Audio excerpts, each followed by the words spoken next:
So today I'm going to be doing a review for the Yellowstone spin-off series, which I think The second worst was show I've ever seen is. I think was a really good idea. My No. girlfriend distracted me. She's been doing when I do reviews. I'll be talking about a show. She'll be like, "You know what the worst show is?" And she'll be say whatever show I'm watching or talking about. Have it. So sorry, you might be able to hear her in the background too. So the spin-off show 1883 for Yellowstone that goes back. If people are confused how it connects to Yellowstone, I know some people were, but it goes back to the generations. This was the first generation of John Dutton's family, of how they took the Yellowstone, and it kind of does a good thing of layering on to the main show because you, I guess, would feel more of a connection like John does to the land because these people, these different generations.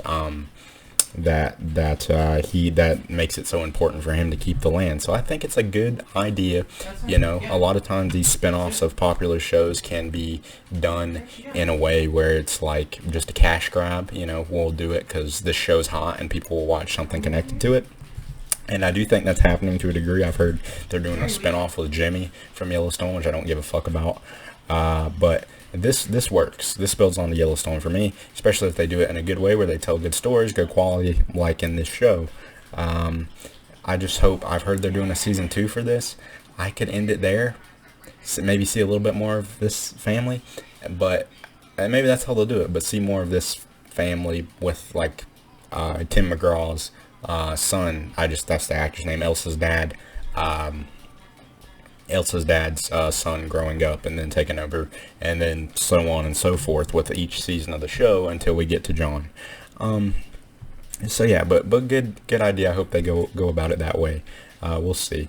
But I really like the show. I think it started stronger for me than it finished, to be honest. But I see why, more of what they were going for. In the beginning, I thought it was just going to be like a Western that just so happens to tie into how they get to the Yellowstone. But that was basically the overall arc for Elsa, the Elsa character, which I think was a lot of the problem later on for me, was her character was just too abundant, too much in the forefront, too much melodramatic, a little bit stuff in there that did work and does have its place. But we'll get to some of the drama with her. Of course, I can't break down every single thing that I liked or didn't like from every episode. Probably not a lot of didn't likes, to be honest, because it's a whole season, so I'm just going brief bullet points here. But let's see. So we start off intriguing. I like stories like that where Elsa gets hit with the arrow, and it's an intrigue to find out, okay, how did this happen? What's going to happen to make this take place? So I do like that. In this show, I like Westerns, already, but this show just made me love the West even more, the freedom of it. And Elsa has monologues like this talking about it too, the freedom and the beauty and all of that of the West. It's just a lot of really great dialogues to start off the episode and to finish them. Really beautiful poetic stuff. At a certain point, it gets a little bit okay. I get it. But it was nice. It was good dialogue. But yeah, this show illustrates the dangers of the West so well through the illness, cholera, animals, bandits, the tornadoes. Just something as simple as crossing a river could be absolute hell. The Native Americans, all of that stuff. It's just illustrated here so nicely, episode to episode, especially in the beginning. Like I said, towards the end it gets a little bit, maybe just the last few episodes. But yeah, so the thing is, I like all the characters. We got Sam Elliott in here, great. Tim McGraw, awesome. He's a fucking country singer. I had no idea until my mom watches the show, and my dad told me too.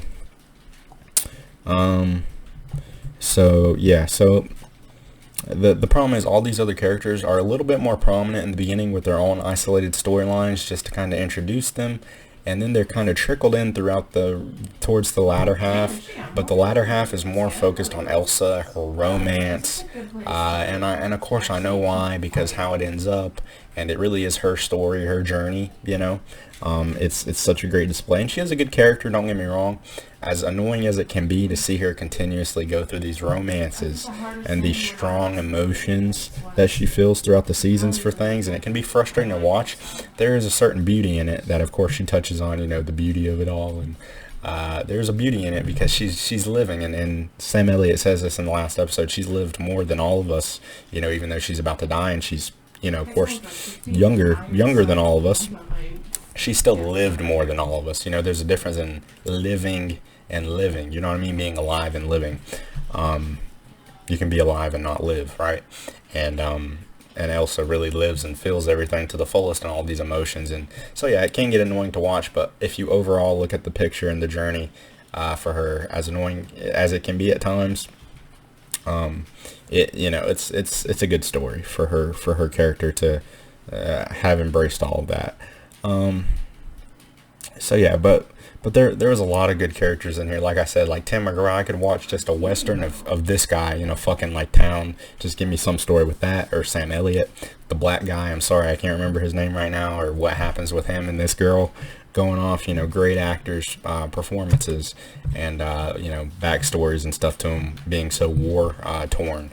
Or even the mom. She was pretty hardened in a way that I liked. That kind of compared to Elsa, where she had that same drive like Elsa does, but then the world kind of tore her down and she lost that spark, and she's looking at Elsa like you will too one day. So yeah, but all these characters get a little bit pushed to the background towards the end because of Elsa. But yeah, it's great.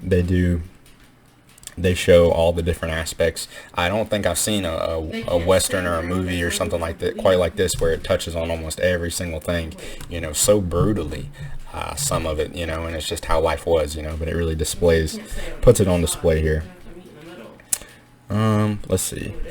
So yeah, so then in the end we see the reason the Yellowstone is so important. I wonder if John even knows why the Yellowstone, like the original story.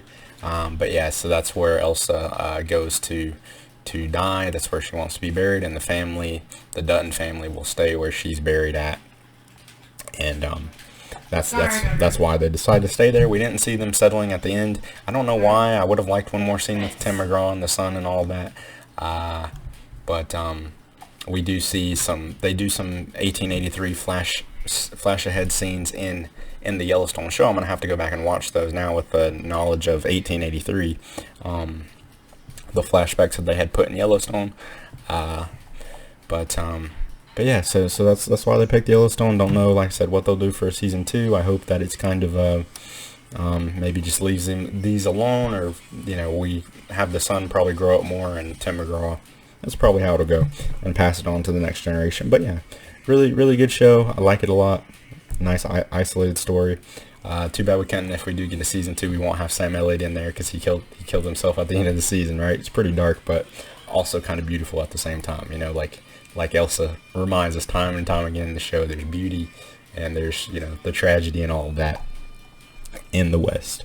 So yeah, I think that's pretty much all I got. Like I said, I can't really break down episode to episode. So let me know what you thought of 1883.